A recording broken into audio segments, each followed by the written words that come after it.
On va parler de Hummingbird avec voilà, le petit sommaire. Alors, Hummingbird, c'est quoi? On va revenir un petit peu, et même beaucoup en arrière. Au début, Google, qu'est-ce que c'était? Un moteur de recherche lancé en 99, c'est vieux. Et qu'est-ce qui se passait en 99, 2000, 2001? C'était quoi le web? Essayez de vous rappeler un petit peu pour ceux qui ne sont pas trop jeunes. En gros, c'était beaucoup de pages perso, des pages d'université, quelques sites publics, etc. Et c'était un petit peu, j'ai envie de dire, un peu le bazar. Il n'y avait pas forcément beaucoup de gros sites qui allaient bien structurer les choses. Donc Google a essayé donc de prendre l'information et de l'organiser. En gros, c'était une masse informe. On a quoi? C'est toujours un peu une masse informe, mais on va voir que ça commence à changer. C'était des textes, des tableaux, des images, plein de ressources différentes, et tout ça décentralisé. Il n'y avait pas un endroit bien central où on pouvait recevoir, avoir avec une certaine certitude, une information intéressante. Et donc, Google se posait la question de comment structurer l'information pour organiser la recherche de nos internautes. Ça, c'était en 2001. Et il faut voir que Google a structuré tout son système à ce moment-là. Et on va le voir, il n'a changé qu'il y a peu de temps. Alors, comment ça marchait? En gros, si on cherche lieu de naissance Jules Verne, pour ceux qui savent, il est né à Nantes, voilà. En gros, ce que Google faisait, il allait rechercher toutes les pages, enfin tout ce que les moteurs de recherche faisaient, il allait rechercher toutes les pages où on avait le mot lieu, le mot naissance, le mot Jules et le mot Verne. Ensuite, il regarde quelle est la page la plus pertinente par rapport à la requête, et ensuite, on essaie de classer en gros, par popularité, par PageRank, en fonction du nombre de liens, et on sort les résultats, les 10 liens bleus de Google. C'était un petit peu ça l'idée. Donc là, j'ai mis deux screenshots que j'ai pris cette semaine, Bing et voilà, le moteur d'Orange, qui font toujours un petit peu cela de manière un petit peu améliorée. Voilà. Donc ça, c'est le principe de base d'un moteur de recherche que vous connaissez tous. C'est le principe syntaxique, okay, où la base est le mot. Mais maintenant, on peut faire mieux. Ah oui, il y a même des résultats peu probables dans les résultats de Bing. Par exemple, quand on cherche lieu de naissance Jules Verne, on tombe sur 10e résultat, c'est quand même pas le premier, heureusement, sur la clinique Jules Verne, qui est une maternité. Donc naissance, Jules Verne, maternité, bon, pourquoi pas, mais il y a quand même peu de probabilité pour qu'on cherche lieu de naissance Jules Verne, qu'on soit vraiment en train de rechercher la maternité Jules Verne. C'est quand même assez tordu comme pensée. Donc comment Google va approcher ce genre de requête désormais? En gros, au lieu de penser lieu de naissance Jules Verne comme 4 mots, il va plutôt le penser comme 2 entités, 2 concepts. Il va regrouper lieu de naissance en un seul concept qui va être une propriété, la propriété de l'endroit où on est en fait, où il sait que c'est une propriété qu'on va pouvoir attacher à une personne. Et Jules Verne, il va se rendre compte que Jules et Verne, classiquement, c'est une personne, donc une personnalité qui va avoir différents attributs, métier, écrivain, naissance, donc à Nantes, il va y avoir pas mal de choses. Et donc, quand on cherche sur Google lieu de naissance Jules Verne, actuellement, on tombe directement sur la réponse Nantes. Parce que Google a compris qu'il y avait 2 concepts. Un concept lieu de naissance et un concept Jules Verne. Et il sait, d'après ces informations stockées, il connaît déjà la réponse et il peut déjà l'afficher. Donc ça, c'est l'approche sémantique. Et c'est l'approche qui est à la base même de Hummingbird. Donc je vais revenir un petit peu sur Hummingbird.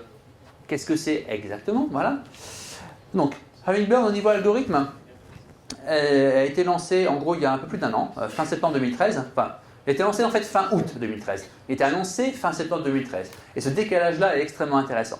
Ça veut dire que pendant 1 mois, on avait tout nouveau système de Google et personne, même pas le meilleur des SEO, s'est rendu compte que Google avait changé quoi que ce soit. ce qu'il faut un petit peu une belle claque au SEO, moi je le dis hein, globalement. Mais c'est aussi intéressant de voir que Google a réussi à lancer donc en système de, comme ils appellent ça, le silent launch. Hein, en gros, on lance quelque chose mais sans l'annoncer officiellement. Et ça a impacté pourtant 90% des requêtes. Donc comment un outil qui impacte 90% des requêtes a pu passer inaperçu? Je vais essayer d'expliquer ça. En gros, ce système de passage à Hummingbird, c'est le plus gros changement depuis Google Caffeine. Google Caffeine qui était un changement plutôt orienté indexation et vitesse d'indexation, qui était en 2010 ou 11, je ne sais plus trop. Hummingbird, en fait, c'est vraiment la manière d'interpréter les requêtes qui a intégralement changé. On est passé de la manière syntaxique à la manière sémantique. Et ça, en gros, Google n'avait pas changé la manière dont il interprétait les requêtes depuis 2001, en gros, hein, depuis le logo que vous avez vu tout à l'heure. Donc, c'était un énorme changement. Mais pourtant, ça n'a pas révolutionné les SERPs au début, parce que Google y allait progressivement. Il a réussi à lancer un nouvel interpréteur qui lui permet de pouvoir avancer d'une meilleure manière sur l'interprétation des requêtes, l'interprétation des intentions de requête. Alors, pourquoi le colibri? Ils en ont parlé, Google. En gros, pourquoi colibri? C'est parce que le colibri, c'est précis et c'est rapide. Voilà. Et moi, je rajoute, c'est aussi le seul oiseau qui peut reculer, qui peut voler en arrière. Et je trouve ça intéressant comme idée, c'est-à-dire que si si Google n'arrive pas à utiliser Hummingbird pour comprendre en fait, des entités, il peut toujours repasser sur l'ancienne manière d'interprétation des requêtes en interprétant mot après mot. On va voir que c'est le cas et qu'a priori on peut avoir des indices de l'utilisation de l'un ou de l'autre. Alors, pourquoi ce changement-là? Pourquoi passer à Hummingbird et pas rester sur l'indexation des mots? Parce que le web, il a évolué. Vous le saviez déjà, mais il y a quand même une révolution, quelque chose de vraiment important, c'est Wikipédia. Wikipédia existe depuis 2003.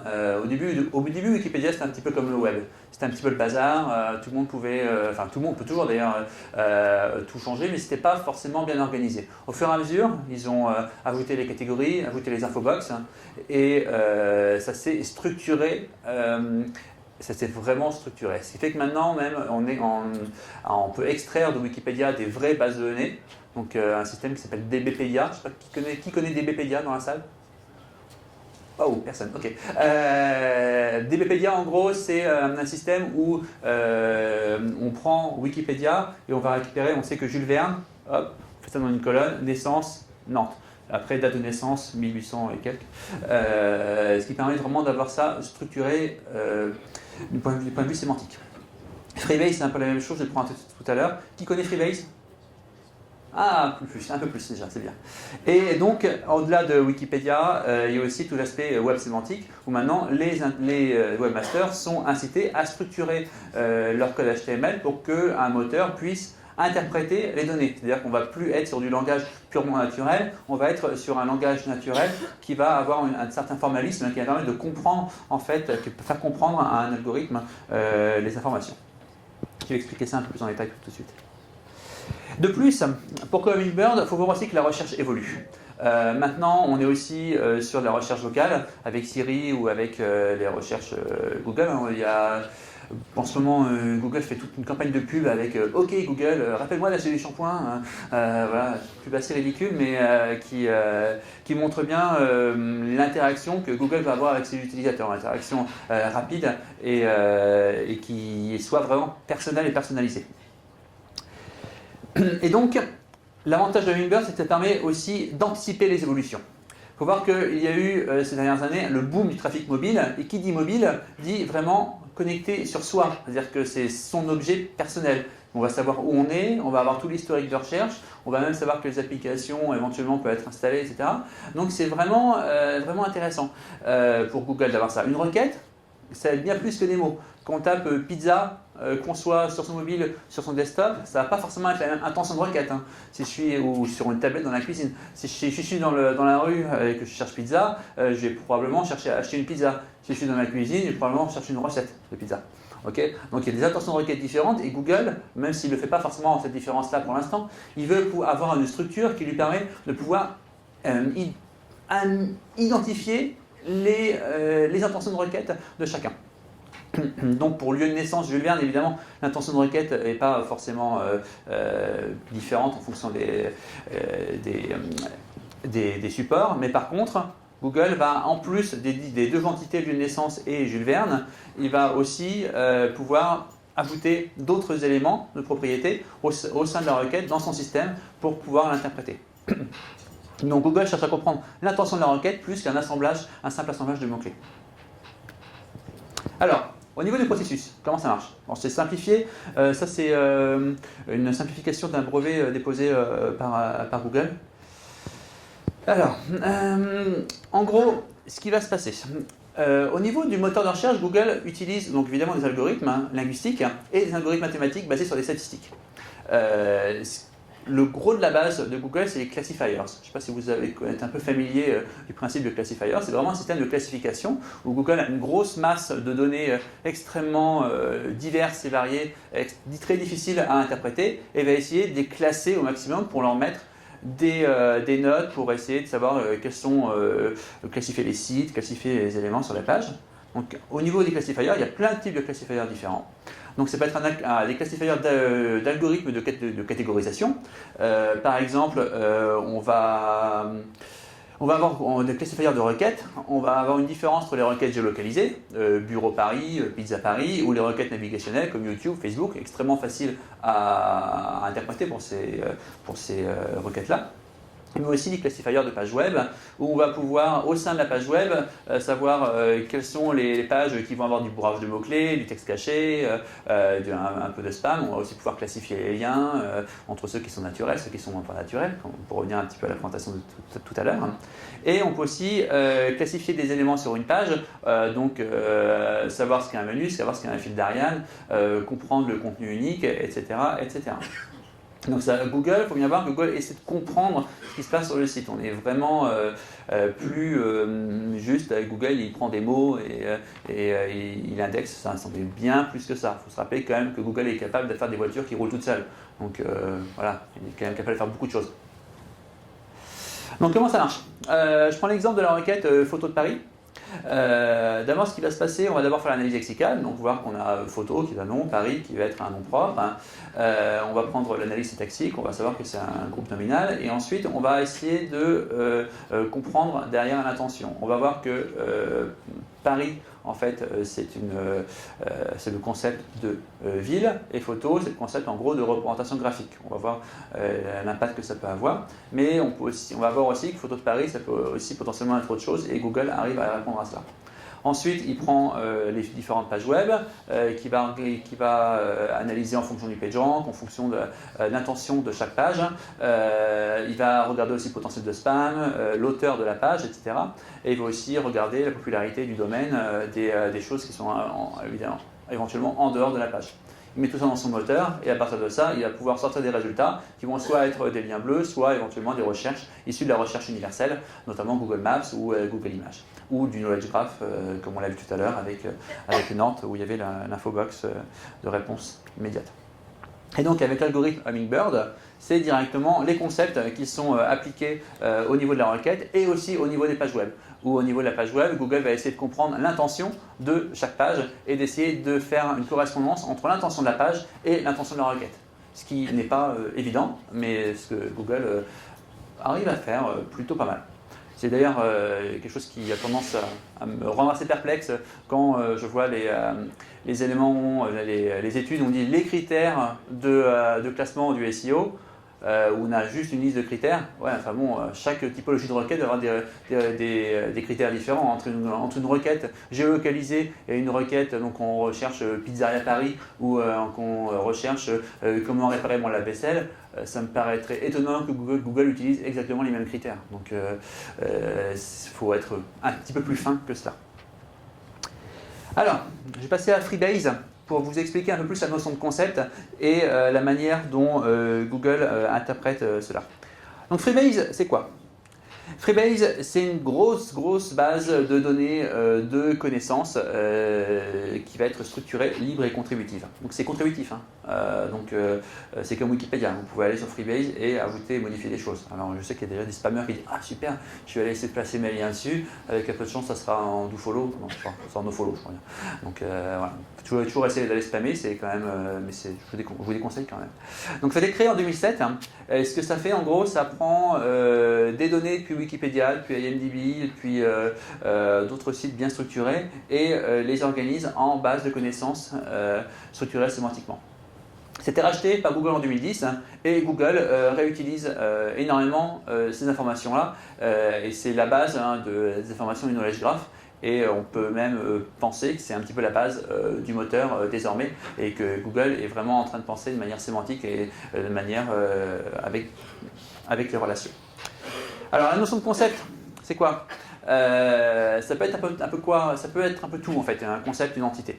Là, je prends l'exemple de John Wayne. John Wayne, donc, qui est une entité en lui-même, une entité de type personne, okay, qui va avoir différents attributs. L'attribut principal qui va être donc de type acteur, okay, mais aussi des attributs secondaires qui ne sont pas forcément toujours connus, mais comme artiste musical ou même propriétaire d'une œuvre architecturale, parce qu'il va être propriétaire d'une maison assez particulière. Après, on peut relier John Wayne à l'entité de sa maison, ce genre de choses-là. On peut relier John Wayne avec l'entité de ses films, etc. Donc ça, c'est extrêmement intéressant. Donc, ouais. Et donc, sur Freebase, comme ça, avec le nombre de... On sait que John Wayne est un acteur, ça c'est un fait. Et Freebase récolte près de 2 milliards 600 millions de faits. Ok, c'est énorme. Alors, comment ça fonctionne ? Pour lier deux concepts, ça c'est la base du web sémantique, hein, on va avoir un sujet, un objet et un prédicat avec un type de propriété. Donc en gros, on va avoir le sujet qui va être la ressource qu'on va vouloir décrire, hein, l'objet, la valeur de la propriété et le prédicat qui va relier les deux. Alors, je prends un exemple, ce sera plus simple. Hein. Le sujet, de quoi on va parler ? On parle de Jules Verne. La liaison entre Jules Verne et Nantes, c'est le fait que Jules Verne soit né à Nantes. Donc le prédicat, c'est lieu de naissance. Okay, c'est un peu comme une fonction, la fonction lieu de naissance, qui prend le sujet Jules Verne et objet Nantes. Autre exemple, toujours sur Nantes, le FC Nantes joue dans un stade, okay, qui est le stade de la Beaujoire. Voilà, et ça, on peut aussi l'organiser sémantiquement. On va savoir que le PSG, stade Paris Saint-Germain. Il joue au PSG, je ne sais plus. Pas des Princes, merci. Voilà. Je suis vraiment pas très foot, moi. Voilà. Donc ça permet de pouvoir bien structurer les choses. C'est la manière dont Google va organiser ça. Alors, ce qui va être intéressant, et là je vais vous parler de la manière dont Google va extraire ces entités, parce que là tout ça il l'a déjà, mais il veut aussi pouvoir aller plus loin. Alors, Google va d'abord repérer les données sûres. Donc, il y a des données où il est sûr à 100% que c'est bon. Par exemple, le lieu de naissance de Jules Verne, non seulement c'est dans la ressource modérée et surveillée comme Wikipédia, mais on a aussi une énorme fréquence sur le web de exactement la même information. Il y a peu de gens qui ont dit que Jules Verne il était né à Ouagadougou, hein, ça c'est clair. Donc, il est vraiment né à Nantes. Et on voit donc le nombre de gens qui recherchent, le nombre de gens qui ont parlé de Jules Verne qui est né à Nantes. Là, c'est quelques de vrais exemples hein, que j'ai pris depuis le web. Et on voit que pour dire que Jules Verne est né à Nantes, on peut le dire de plein de manières différentes. On peut dire Jules Verne, et une autre phrase, né à Nantes, Jules Verne est né à Nantes, naissance de Jules Verne à Nantes, Jules Verne entre parenthèses à Nantes, etc. etc. Ou alors même sous forme de tableau avec une liste d'écrivains et en face les villes de naissance. Donc ça, c'est les données que Google va récupérer. Il va se dire, tiens, ça, c'est la manière dont on exprime le fait d'être né quelque part. Donc en gros, il va reprendre ces éléments-là. Il va dire, bon, on sait que là, le sujet est sujet né à objet. En gros, le né à va représenter lieu de naissance. Donc si j'ai à un moment donné Sébastien Monnier, donc moi, né à Saint-Lô, je suis né à Saint-Lô, dans la Manche, ouais, c'est dur, il va savoir que il y a des chances que je puisse être mis Sébastien Monnier, ok, entité, et un autre entité, Saint-Lô, et me relier les deux en tant que lieu de naissance. Parce que j'aurais eu la même relation que Jules Verne avec Nantes. Okay, donc il peut réussir à déduire des informations à partir d'informations certaines en fait.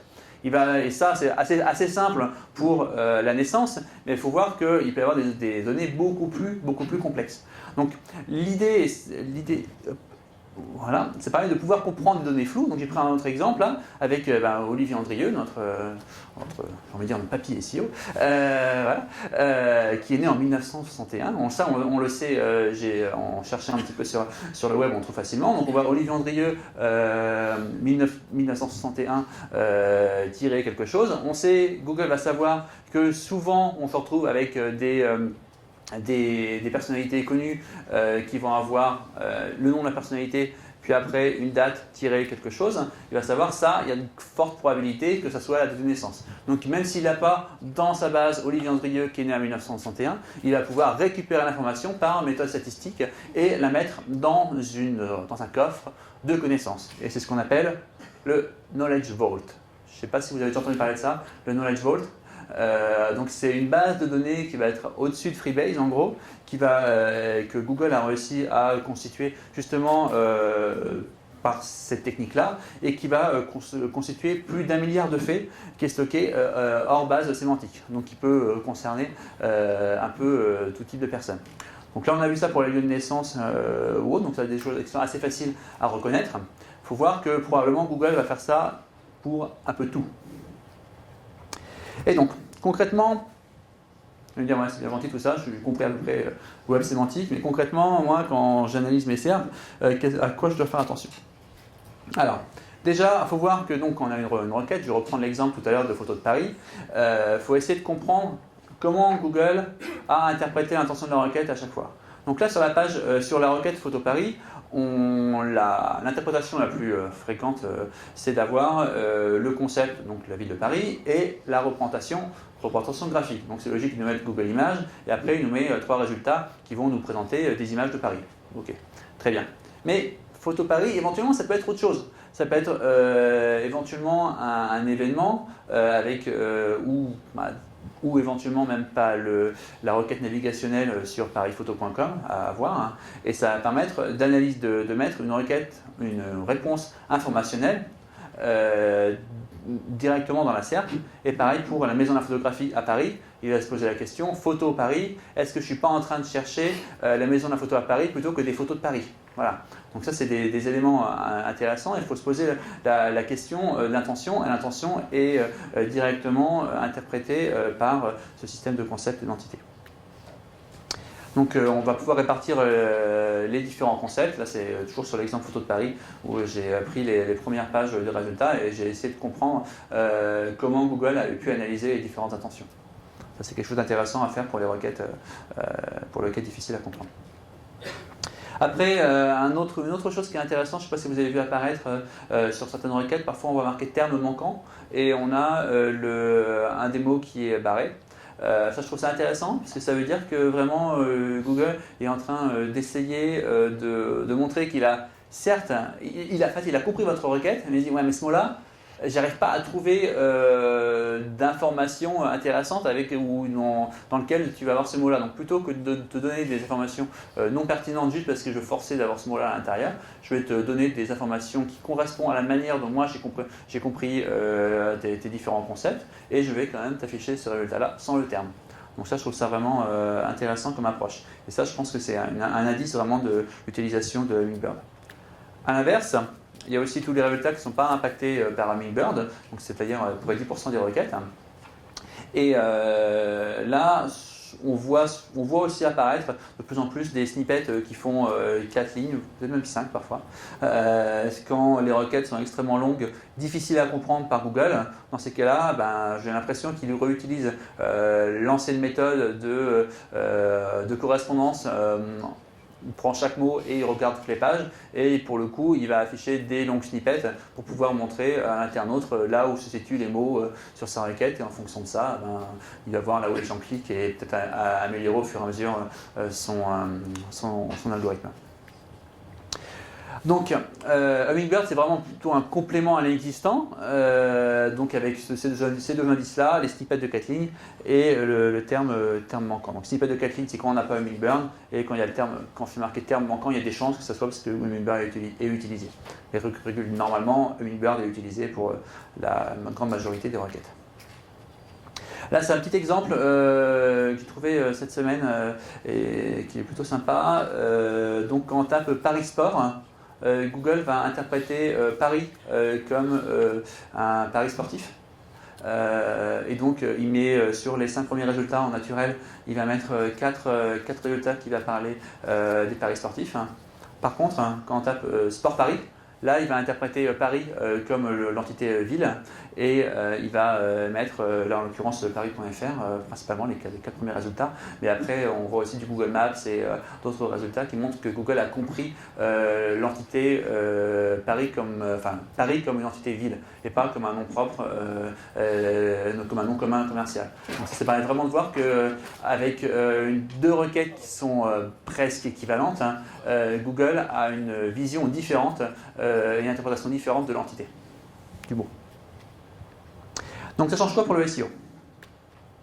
Il faut juste oublier en fait maintenant la simple expression clé. C'est-à-dire qu'on essaie d'optimiser un site web, on va peut-être essayer plus forcément d'optimiser pour un mot-clé, mais plutôt essayer d'optimiser pour l'intention de l'utilisateur. Plus facile à dire qu'à faire, je dois vous le dire. Dans chaque conférence où je suis allé ces dernières années, j'ai posé la question est-ce que vous avez changé votre approche du SEO ou de la rédaction web depuis Hummingbird? Et à chaque fois, j'ai eu des regards gênés ou même des regards pourquoi tu poses cette question bizarre? Et à chaque fois, la réponse est non, pas trop. Ce que je peux comprendre, parce que c'est pas forcément évident de changer cette manière d'approcher en tout cas le web. Donc en tout cas, ce qui va être intéressant, c'est d'analyser les SERP pour vraiment comprendre comment Google a interprété ma requête, voir les différentes réponses et voir la diversité des résultats. Il faut voir que Google n'est plus en train de classer 10 pages web en fonction de leur PageRank. C'est clairement pas ça. Google est vraiment en train de comprendre la requête et de voir qu'est-ce qu'on peut mettre en face pour interpréter, pour répondre aux besoins de l'utilisateur. Pensez aussi aux mentions. Alors ça, c'est presque en réaction à la présentation d'avant. Je ne vais pas dire que le linking est mort, loin de là, parce que ça reste encore bien utile.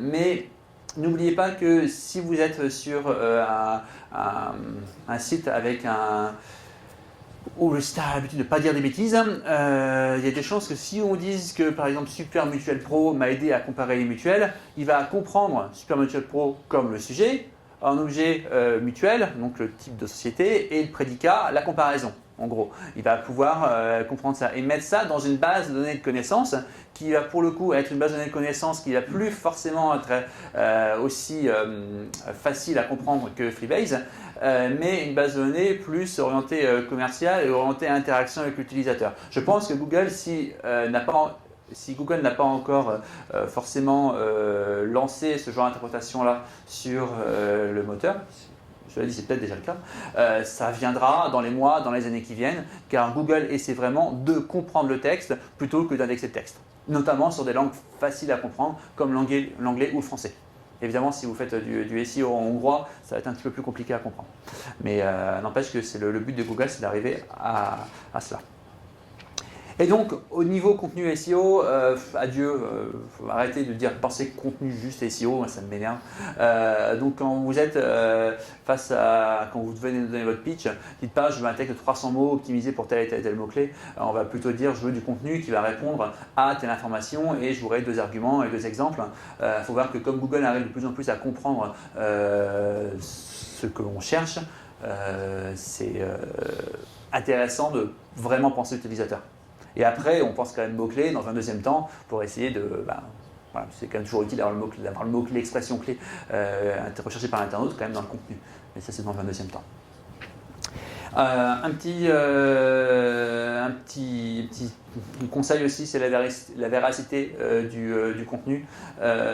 Si vous avez un site web sur lequel vous avez des données facilement vérifiables par Google, faites attention à ce que ces données soient à jour. S'ils voient que vous avez 10% de vos données qui sont pas forcément, qui sont plutôt qui ne sont pas en corrélation avec ce que peut dire un système comme Freebase ou Wikipédia, il a des chances de dire ce site web-là, il n'est pas à jour, donc il n'est pas pertinent et donc je vais le jeter.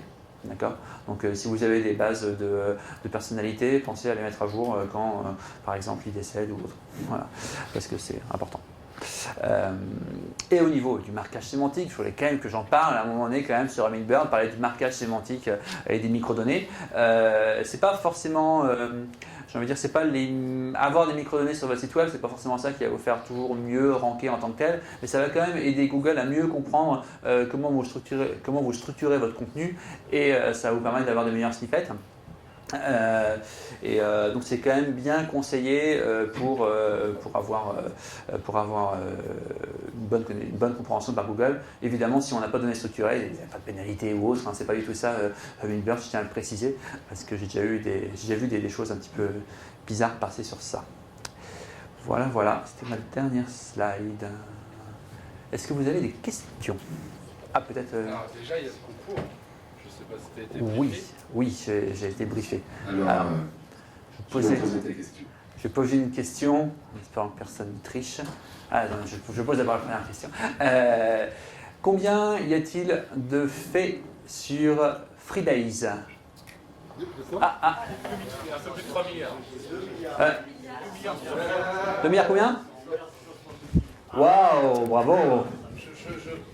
Il a été dans le détail. Ah, il a été dans le détail. Mais je veux précisément les 2 milliards jusqu'à la fin. Non, d'accord.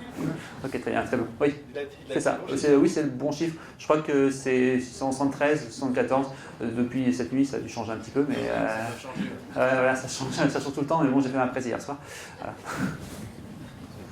Et maintenant, pour les questions. Ouais. Est-ce que quelqu'un a déjà...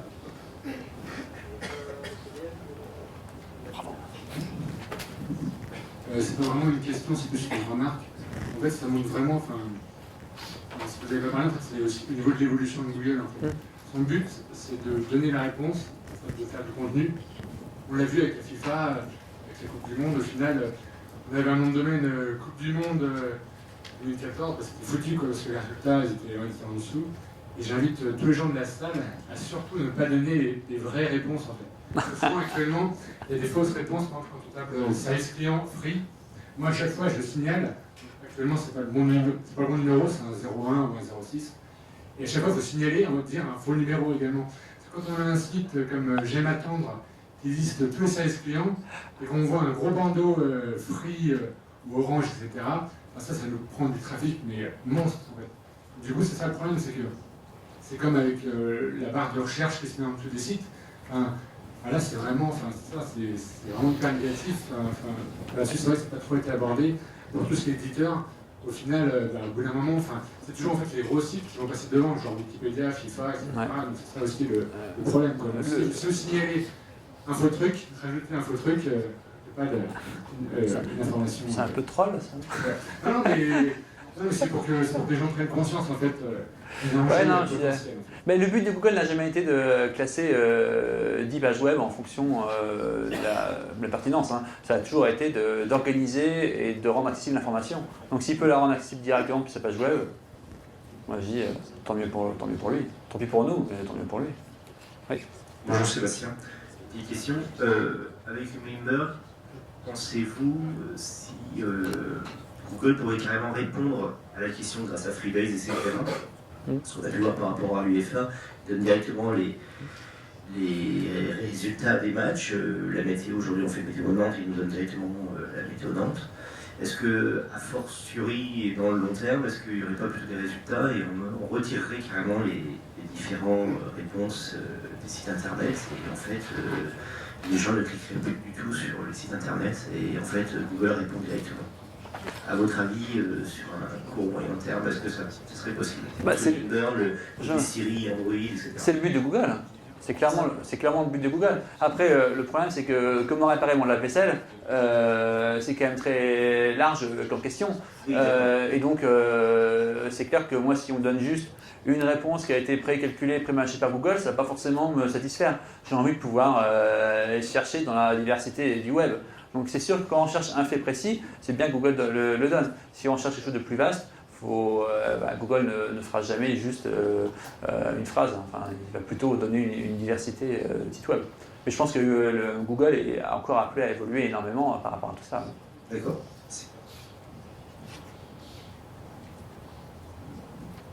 Question. C'est pas de question. J'ai oublié de vous préciser quelque chose par rapport à Freebase, une expérience assez intéressante. J'avais un client qui avait deux sites, le site américain et le site européen, donc sur la même marque en fait. Et ils étaient en concurrence parce que c'était deux sociétés différentes qui partageaient la même marque. Et ce qui énervait énormément mon client en France, c'est que le site américain passait devant un site européen. Voilà. Parce que Google pensait que le site américain était le site officiel. Ce qu'on a fait, on a changé le lien depuis la page Wikipédia et depuis Freebase, en mettant le site européen comme le site officiel et le site américain. Et une semaine plus tard, le site européen passait devant le site américain. Voilà, donc il faut voir quand même la puissance du public, notamment si vous avez une marque qui est un petit peu, polysémique et que Google a du mal à comprendre votre marque. Essayez de rentrer votre marque dans Freebase, de bien l'identifier comme organisation. Vous pouvez aussi mettre des alias et après mettre le lien vers votre site web. Si vous n'arrivez pas à ranker pour votre nom de marque, évidemment, si vous avez été pénalisé, c'est autre chose, mais c'est juste parce que vous vous appelez, je sais pas, chaise, cerisier, lumière, voilà, un truc comme ça, un truc beaucoup trop générique. Vous pouvez rentrer sur Freebase, ça peut éventuellement vous aider. Est-ce que vous avez encore des questions? Alors, on a le droit à une petite pause. Faites bien attention à l'heure. Alors, ouais, juste pour la pause, je change de casquette, je passe commission emploi SEO. Les gens qui ont des petits badges, qui ont les petits autocollants bleus, est-ce que vous pouvez venir juste ici pour qu'on puisse vous identifier? Petit badge bleu, ceux qui recrutent, les gens qui recrutent. Et merci Sébastien aussi. Ouais.